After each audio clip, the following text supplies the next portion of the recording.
العيد هلو يا هلا، يا مرحبا ويا مسهلا، وعايدوا كل الملا،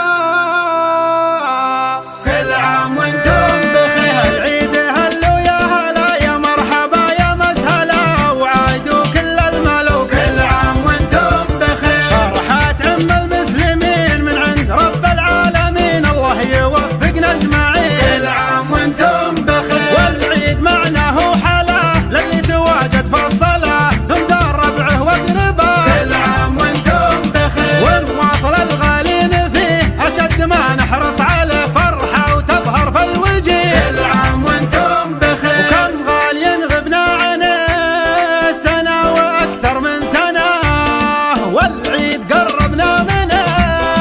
كل عام وانتم بخير، وانت غالي ولا تزال، ونقابلك عيد اللحى لما نجي او تعال. كل عام وانتم بخير، وفي كل مجلس ملتقى جمعة احبة واصدقاء على المودة والنقا. كل عام وانتم بخير، هالعيد هذا عيدكم، لا فرق الله شملكم، كبيركم وصغيركم. كل عام وانتم بخير، بالعطر والثوب الجديد الكل فرحان وسعيد، يا عيد يا محلاك عيد. كل عام وانتم بخير، والعيد له معنى كبير حتى على الطفل الصغير، ومنه يتباشر الكثير. كل عام وانتم بخير، العيد له فرحة لحال، فيها التواصل لا يزال حتى ولو بالاتصال. كل عام وانتم بخير، والله يعيد اعيادنا وافراحنا وامجادنا، والله يحفظ بلادنا. كل عام وانتم بخير، والله يعيد اعيادنا. كل عام